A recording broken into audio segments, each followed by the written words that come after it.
Hello, everybody. Welcome back to vBrownBag. Exciting topic tonight. Why stateful serverless matters for server admins, or something to that effect. With our guest tonight, Leon Stigter, or if I'm going to butcher the pronunciation, Stigter, or something along those lines. Leon, I'll let you correct me later. But before we get to the presentation, a couple housekeeping notes. We would love for folks who are viewing this live to get in on the conversation tonight. You can tweet us using the hashtag vBrownBag, or tweet us directly at vBrownBag. We also, please, if you're viewing live, you can use the Zoom Q&A. Note for our YouTube viewers, yes, we're recording this on Zoom. You can join us live. So if you're watching this after the fact, come check us out. Go to vbrownbag.com/brownbags to sign up and see how you can view our live shows. We do this every Wednesday on at 8:30 Eastern time, 7:30 Central. If you are not in our time zone, not in the US, check out our website for upcoming schedules for other shows in other regions. We'd love to see you there.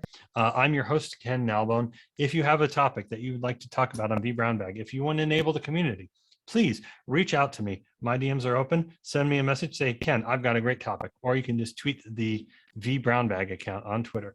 In either case, we would love to hear from you. Just a quick note before we get to the main meat of the presentation. Next week, we're starting a new course or new series on CKA, Certified Kubernetes Admin. If that's something you're interested in following, we're going to have a 9-part series so you can prep for the Certified Kubernetes Administrator exam. Love to see you there. But without further ado, I'm going to turn it over to our guest, Leon Stigter, if I got that right. He's Red Gits on Twitter. I won't tell you how long it took me, Leon, to figure out that that's just your last name backwards, but I did figure it out eventually. I'm going to go ahead and stop sharing my screen and hand it over to you, my friend. Awesome. Thank you so much. And by the way, the pronunciation is actually really, really good. So, I'm really happy with that. Thanks very much. So, yeah, absolutely. So let me go into a few slides. And I know that the title was why serverless matters for server admins, but I actually kind of want to change that title a bit, because let's be honest, server admins today are so much more important than just doing the administration stuff. So I actually want to say, why does serverless matter for ops folks, for SREs, for everyone that really helps us essentially deliver value to our customers?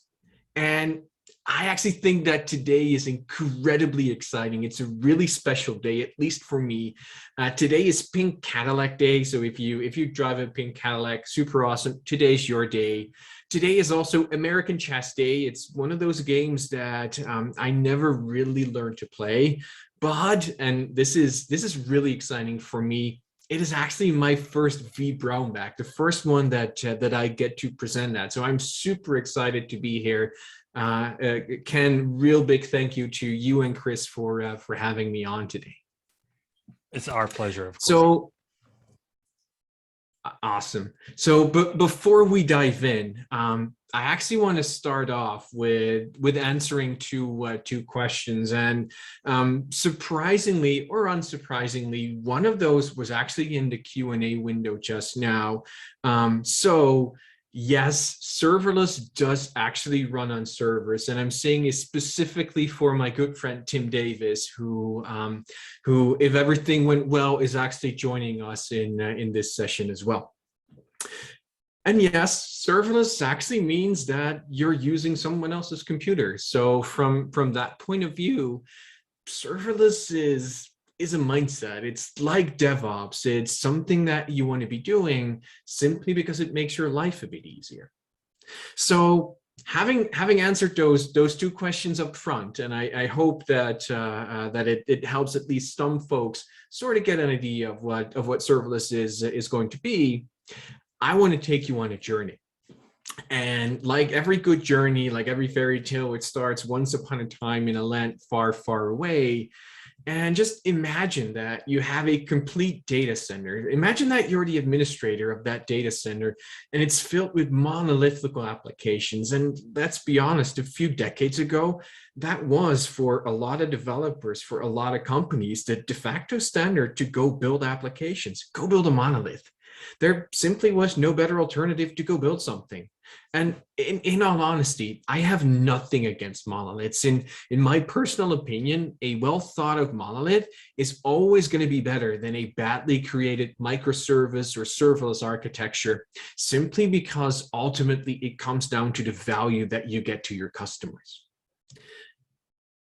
And the technology to go build something else simply just wasn't there. Our networks weren't fast enough. Our CPUs weren't fast enough to handle multiple things communicating. And the messaging protocols that we created, they just weren't as reliable and as optimized as they are today. So companies started building better hardware. Over the last few years, we've made significant improvements in technology. I mean, we've built better networks, we've built faster CPUs, we've invented new messaging protocols. I mean, we came up with well, when I say we, I obviously mean the folks at Google. They came up with Kubernetes. As a community, we came up with all sorts of things that run on top of it, like service meshes. So we built a lot of things to help us use hardware better and ultimately let us build better software faster. Think about the combination of the advances in network technology and new protocols like REST and JSON and gRPC. Those made it possible to use the available network bandwidth so much more efficiently and essentially helped us, all of us, build more efficient, more resilient applications. And the rise of Kubernetes, as I was just talking about a bit, made it possible to automatically make sure that those applications that we built operate in a highly available, fault-tolerant way. And I know that I say automatically, and I absolutely realize that for a lot of people on the call today, automatically means, yeah, that's actually me working very hard. And for a lot of developers listening to this, it's, yeah, that totally means automatic. Because there is this difference between what a developer sees and what the folks that have to work day in, day out, 24/7 to keep everything running actually see on the back end. And as I talk about that time to value, what we have to do to get our software in the hands of our customers, that time to value is becoming the most important metric, ultimately because businesses try to optimize the activities that they perform to that time to value. It's so much more important to make sure that you get your software in the hands of your customer just a fraction before your competitor does. And as the industry shifts to these microservices and making sure that we get that business logic out faster, that is actually decreasing the time to value. And at the same time, we've started building a lot of new tools, a lot of new practices to essentially help support building microservices. But why are businesses essentially trying to optimize those activities? Why are people really focusing on getting to value faster? Why does it actually matter? Because at the end of the day, and this is going to be true for both developers, for operators, for the business folks, the business analysts, ultimately everyone wants to go from seeing data to taking action. It's no longer enough to realize that there is this VM that's being turned off. There is this payment that isn't being processed. We need to take action. We need to make sure that the VM is rebooted, that the pod is moved to a different machine, that the Kubernetes cluster is being taken care of, that the transaction is automatically retried, all sorts of things. And with the ever increasing volumes of data and devices, that is a really hard thing to do. Now, we obviously want to get to market faster than ever before, and I don't think there is any company out there, maybe not even any developer out there, that's going to disagree with this, because ultimately, at the end of the day, we need to make sure as an industry that we meet the stakeholder demands and deliver the innovation, deliver the differentiation that people expect. But ultimately, and I think this is the most important thing when you think about software in general, it is about empowering more people to go build applications. It's about making sure that people become much more self-sufficient, helping businesses transform, and in some cases, literally reinvent themselves, going from a very traditional on-premise type of company to a complete SaaS company, or use technology to do things that they never thought of before. And to get there, we have to realize that we need to build applications differently. I mean, a few years ago, we went from building and connecting these monolithic applications to each other using technologies like service buses and message brokers. And in all honesty, I helped to build this. I helped to sell this. And we went from this to a completely different idea. We went to this idea of microservices, of event-driven, of APIs, and everything connected to each other. And that whole idea of infrastructure as code, of that whole idea of that everything is based on APIs and event-driven patterns, that really helps us go from seeing data to taking action. It helps us to go from long times to delivery to getting the value in our customers' hands as fast as possible. It helps us to empower more users to build application. And from the point of view of someone who just writes code, this is all great. This is awesome, because the only thing I need to do as a developer is write a bunch of code, throw it over the wall, and someone else is going to run it for me. But what does that mean for the folks who have to keep the lights on? What does it mean for the folks that have to make sure that all that infrastructure still runs, all that infrastructure that nobody actually sees? So for your, well, second host tonight, I guess your guest, I do apologize, Ken, for stealing your title of host here. I just want to quickly introduce myself. My name is Leon Stigter, product manager at Lightbend.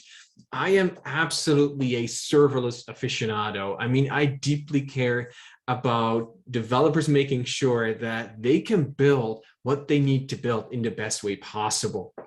I am also definitely at least self-proclaimed cheesecake connoisseur. And if you have any recommendations on what the best cheesecake is, please feel free to send them my way, either on Twitter. I think we're going to post this on YouTube as well, so you could put a link on there too. Now, enough about me. Let's actually go back to our regularly scheduled programming, because, you know, that's ultimately the most important thing. And let's go into the history of serverless a bit. And imagine for a second that it's 2006, so that's 15 years ago today. It's the year in which Finland won the Eurovision Song Contest. It's the year that Italy won the FIFA World Championship. It is the year that Microsoft released Office 2007. It is also the year that Zimkey announced their serverless JavaScript platform. And Zimkey, depending on how you want to look at it, really was the first company on the planet that came up with the idea of doing things serverless. They came up with the idea that they would handle all the logging, all the session management, everything that that developers needed to do, like backing up, monitoring, like all the hard things that administrators take care of, SREs take care of on a day-to-day basis. And they would do that for developers. Unfortunately, though, Zimkey was probably way ahead of its time, and their platform just wasn't a success. So 2 years later, in 2008, there was this other company, Google, that decided to launch App Engine. And as I'm guessing a lot of people know, App Engine is still active today, and that really was, for a lot of people, the first idea of what serverless infrastructure could become. But I'm willing to bet that for the vast majority of people that are listening to this call or watching this video, that the real introduction to serverless came around 2014, when my countryman Werner Vogels went on stage and introduced the world to AWS Lambda. And as it says on the slide here, an event-driven computing service for dynamic applications. And event-driven is something that we'll actually get to in a bit as well, because that, to me, is one of the key elements why serverless is so interesting. So the other thing that AWS started to popularize around the same time was the serverless operating model. And the idea is that you want to be leveraging managed services as much as possible so that you can focus your engineering resources on adding the business logic that moves the needle for your customers. It's the idea that you want to be focusing on buy versus build, where you want to use the managed services for the things that are not as important to you and really want to focus the resources you have on the things that move the needle for your business. Now, this is great, but I actually want to highlight two different words. So I'm going to do that like right now. And when he says engineering resources, he doesn't make the distinction between developers and sysadmins or SREs or other types of folks. He doesn't make any distinction at all, because the matter of fact is that you need both dev and ops to be successful at serverless as a team or as a company.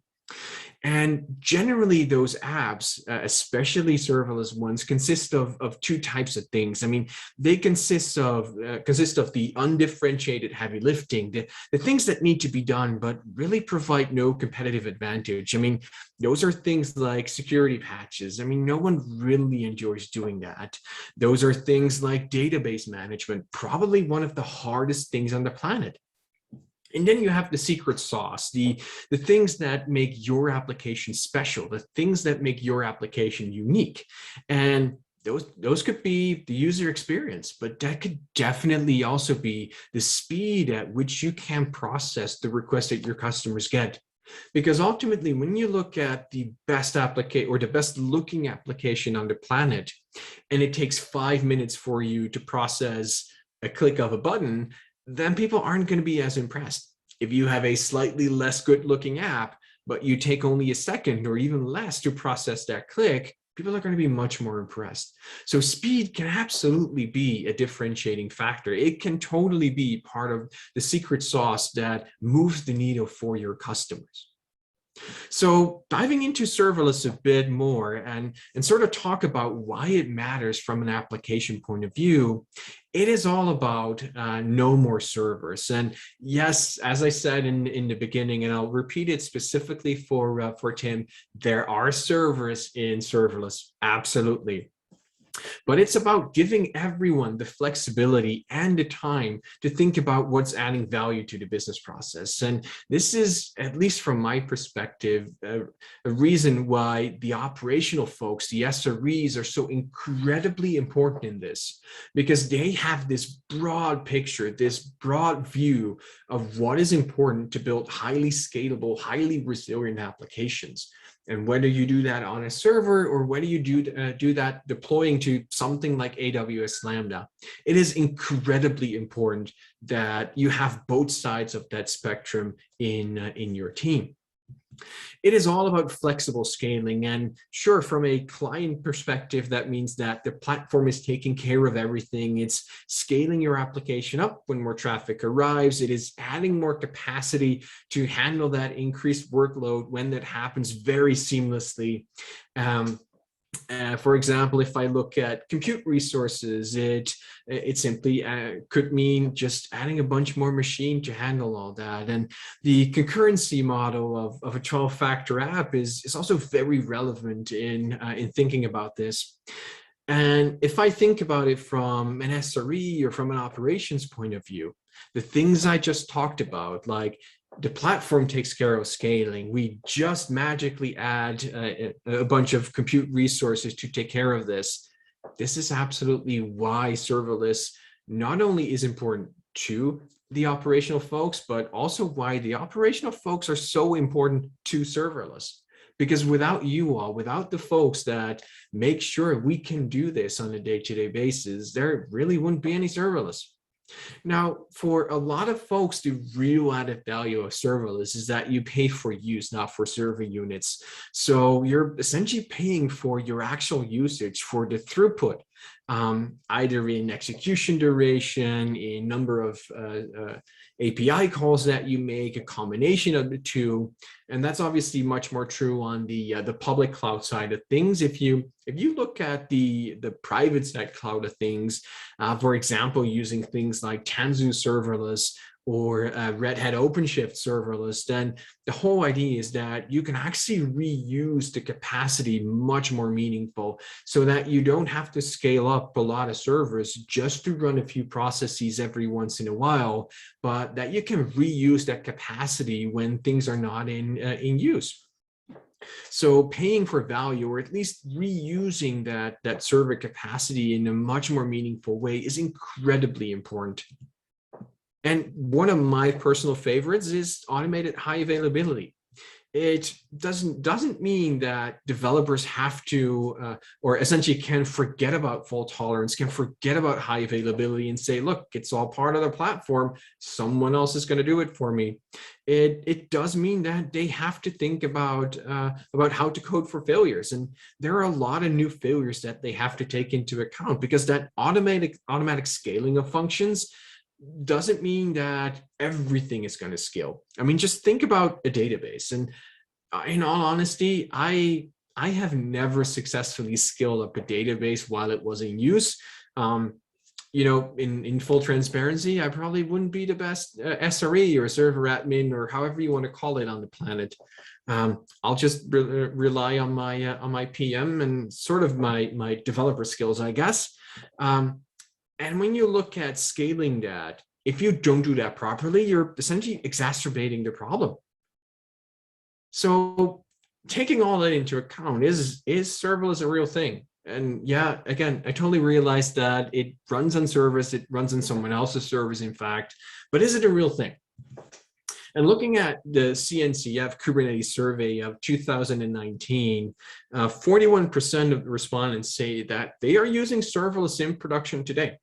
So that means that 4 out of 10 companies are using serverless in some way, shape, or form, whether it's in their private cloud, in their public cloud, in order to do all sorts of things. And the cool thing is, as you start to talk to those developers, but also to the administrators, and why do they use serverless, there is this massive array of different use cases, whether it's building chatbots, APIs, real-time messaging systems, or just automating the tedious day-to-day stuff that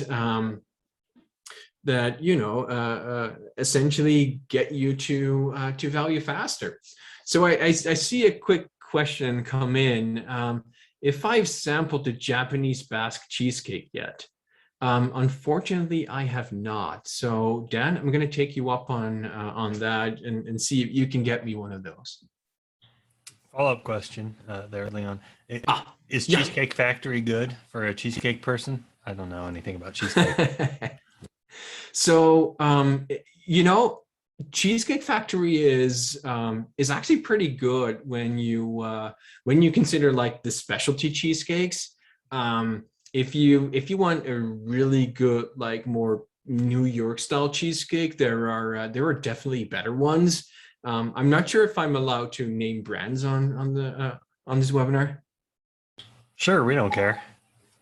Okay, in that case, my absolute favorite is a place called Junior's, which has a bunch of stores up in New York and Brooklyn. They have by far the best cheesecake I've ever had. There you go, free plug. Absolutely. So it will be so nice if someone of that company actually sees this and then decides to send me a cheesecake. Yeah, we'll get a sponsorship going. That'd be great. Right? Yeah, totally. So speaking about Kubernetes a bit, and I sort of want to zoom in there for a second with this great tweet that Kelsey Hightower sent just the other day, saying that if Kubernetes is the electrical grid, then Knative is the light switch. And what I guess he meant by that, looking at some of the responses there on that thread, is that it really helps make Kubernetes a lot easier.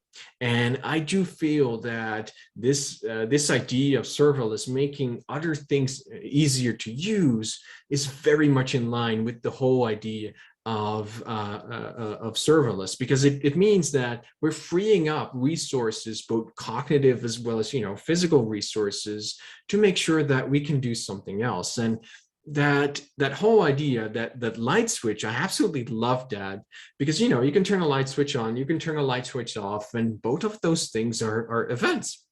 And that's the whole idea of serverless. And it also sort of comes back in that earlier screenshot we saw from AWS Lambda. It is all about event-driven compute. So just to unpack that really quick and get into a bit of the, well, I guess nitty-gritty details, just think about how a typical workflow for a developer or someone else in the industry looks like when they're committing code to GitHub. So in terms of event-driven, an event is like a commit to a Git repository. And you have all sorts of webhooks that get fired off, and then there is some code that's going to do something. It's the application. It's whatever reacts to that event, and ultimately that code can decide, what am I going to do next? It can actually create a bunch more events. So this whole idea is absolutely this microservice oriented, eventing oriented way of working, where a lot of what we're doing now is very much influenced by the things that we did before. Because let's be honest, when I talk about an event coming in, an application handling it, and then sending more events, that kind of sounds just like PubSub. I mean, isn't that exactly what PubSub used to do, to get event data to our consumers? And absolutely true. The traditional PubSub was definitely something that did that. That model was obviously made popular with the rise of service-oriented architecture, where the events are placed on channels or topics, and all subscribers were notified. And modern tools that totally fit into this category are things like Amazon SNS, Azure Service Bus, Google Cloud PubSub, and name it. And this is, to me, an incredibly interesting thing, because a lot of people think that serverless is just functions. And for a lot of developers, serverless is a complete spectrum of capabilities that they can leverage without having to worry that they have to go manage a server. And I know that, as I said, a lot of people essentially equate FAS and serverless, but they are really quite separate. FAS is always serverless, but serverless doesn't mean it have to be FAS. There's many other tools that really fit that spectrum. I mean, you have things like object storage, you have things like databases, message brokers, as we just talked about, analytical tools that are there that absolutely are serverless. And it all comes down to the fact that from a developer point of view, yeah, totally awesome that I don't have to worry about the server anymore. Someone else is going to do that for me. But all of these tools are incredibly useful when it comes to server admins or SREs, or however you want to call it as well, simply because it helps you automate, keep track of, and essentially better the things that you don't want to be doing on a day-to-day basis, so that you can focus your time on making the application that you're monitoring actually better. And in order to build all that, in order to do all those things, developers really seem to gravitate towards serverless solutions for essentially three things: for higher agility, for lower IT cost, and for higher speed to innovation. And as you think about that, you might be wondering, how can we support them? How can we, as the operations teams, as the SREs, how can we make sure that our developers actually do that? And sort of getting back to those three things, the beauty is, as you look at them, then they are all accomplished by having really awesome SREs, really awesome admins, because those are the folks that allow developers to use tools like Knative, like OpenFast, like VMware Tanzu, OpenShift, Red Hat's OpenShift, but also things like the VMware Event Broker appliance, or VEBA for short. And yeah, actually also tools like AWS Lambda, because believe it or not, there are absolutely admins, there are absolutely SREs that are constantly working to make Lambda a better service. So I guess the better question is, how can we actually join them?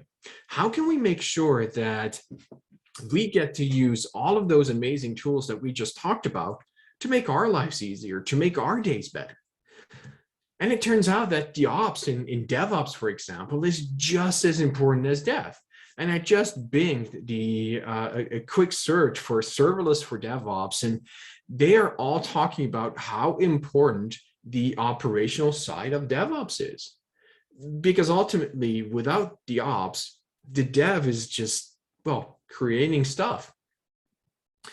So it really helps that to realize that the operations is not just an enabler that's adding more machines or keeping the lights on, but they are also helping to implement, to automate, to deliver new functionality.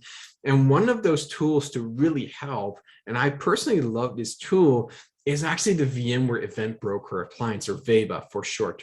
I mean, this is all about letting vSphere send a bunch of events that allow everyone to build these event-driven automations. So you can do things like trigger actions that when something in your data center happens, that you integrate it into Slack, into PagerDuty, into ServiceNow, that you send an email, that you call someone and play a recorded message, obviously.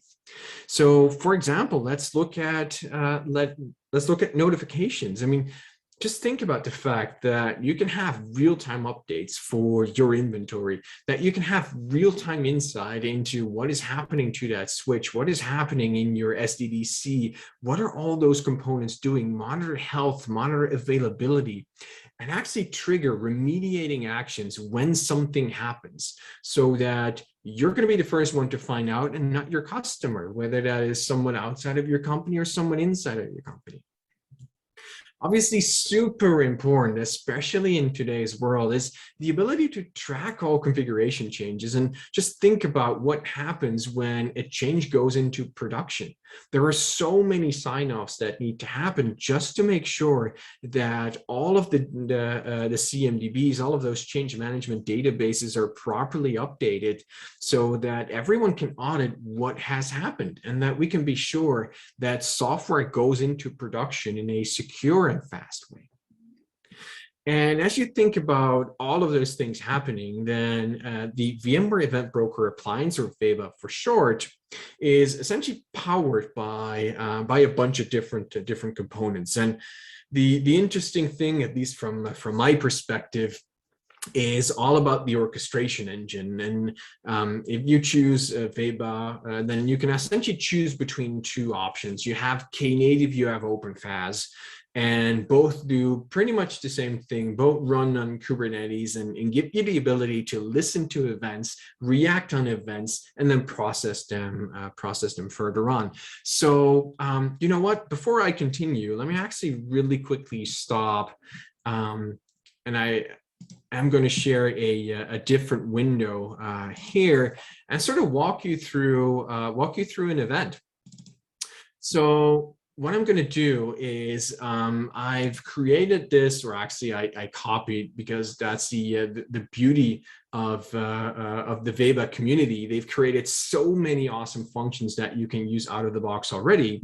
So what I'm going to do is I'm just going to start a simple server that would listen to an event, and essentially what it's going to do is it's going to dump out the event that it gets. So I'm going to run that as a Docker container, simply because that's easy to test with and really easy to debug. So right now everything is running. And what I'm going to do is I'm going to mimic that an event comes in. So we'll look quickly at this event. And what it does is if you configure VEBA to listen to the events coming from vSphere, one of those events could be that a VM is powered off. So in this case, it is the VM called test01, which is a virtual machine, a VM56, and it's unfortunately powered off. So if I sent that in, great, you essentially get the message back, and you can see, hey, well, we received that message. And that's kind of nice, but what if we really wanted to make sure that we could do something with it, that we could automate something with that? And that's as easy as essentially handling that event and turning that into a bunch more events. So I'm going to remove this for a second, and what I'm going to do in this case is I'm going to need the event payload. So quickly going here, what I need is everything that falls into this data category. So in Golang, I'm going to do an unmarshal of the vSphere event, and the payload that I want is the event.data. If there is an error, then oh, if I can actually type, then I'm just going to I'm just going to log it. I mean, you obviously normally want to properly handle your event. And now what I'm going to do is I'm just going to send it off to another system. Let's assume that for a second I wanted to send it to PagerDuty. So in this case, I actually created real quick this sent message, which is just sending an HTTP payload. So what I'm going to do is I'm going to call the sent message event, and it takes two inputs. It takes the actual event here, and it takes a URL where we can send things. So let's send it to you know what? I'm just going to send it to my own domain. I'm going to send it to records.com. Let's for a second assume that this was a PagerDuty server, or at least something along those lines. And the nice thing is that I can now very easily just run it again. Takes a few seconds to start up. It's there again. And if that event comes in, I actually get it right back. I can see what happens if I go in here. Then yeah, I see that it actually tried to call my my website. Super awesome. And this is also how we can actually decide what kind of things should happen. So maybe I actually only want to do this when let me quickly go into this again. If it was for a specific data center. So let's say that we want to make sure that it only happens if the data center name is testDC. And there you can start to add in some logic. So if event.datacenter.name equals testDC, and only then start to send that actual message. So things like serverless and really focusing on the few bits and pieces that actually matter to go do something, to provide that extra business value, that is incredibly important. That is why I think that serverless is so incredibly important as a concept, not just for the developer side of the house, but for everyone in our industry. So just to summarize, because I do definitely want to be respectful of time. Just to summarize, why does stateful serverless or serverless in general matter for SREs? It is focusing on what matters. It is adding the business logic that moves the needle for your customers. It is about automating all the things. It is, for example, using VEBA, triggering events that happen in vSphere and allowing you to build event-driven automations. And it is essentially about helping developers. It is making sure that you have the power to keep that system running, but it also provides you with the technology to automate more so that you can build better systems to help developers and ultimately help your company be more productive, be more valuable, and get faster to market. Because at the end of the day, the thing that every company on this planet wants is to make sure that they get to market faster. So with that, I know I've talked a lot about serverless, why it matters. So all that's left for me is to say thank you very much. Thank you to Ken and Chris for having me. If there are any questions, I'd be more than happy to take them. I'll give our audience a chance to get their questions in, and I'll ask one myself. By the way, thank you very much, Leon. So if I'm a server admin and SRE watching this right now, I'm really excited. I think event-driven automation is great. I can think of maybe a few use cases to get my business started, but I'm a point-and-click GUI, traditional, admin guy. I have no idea where to get started. Where should I get started? So it all depends. I mean, I think if you are the point-and-click GUI type of guy, using your words, then the best place to start is in all honesty, checking out the VEBA appliance. I mean, I think the VMware team and the rest of the community there have done an amazing job making sure that it is really easy to understand what is going on. It really is pretty much plug and play. And with a lot of the example functions that they have, using a bunch of different languages. I mean, I chose Go simply because that's my preferred language, but it could be PowerShell.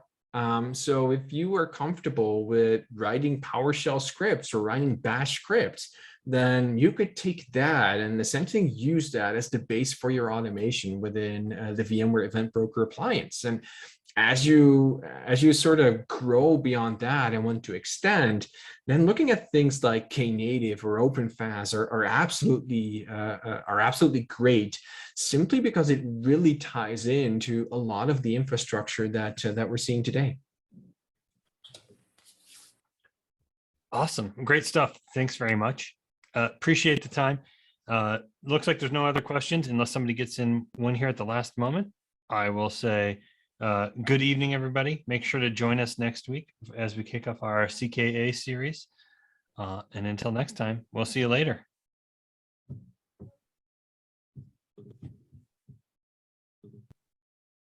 If I can find the stop recording.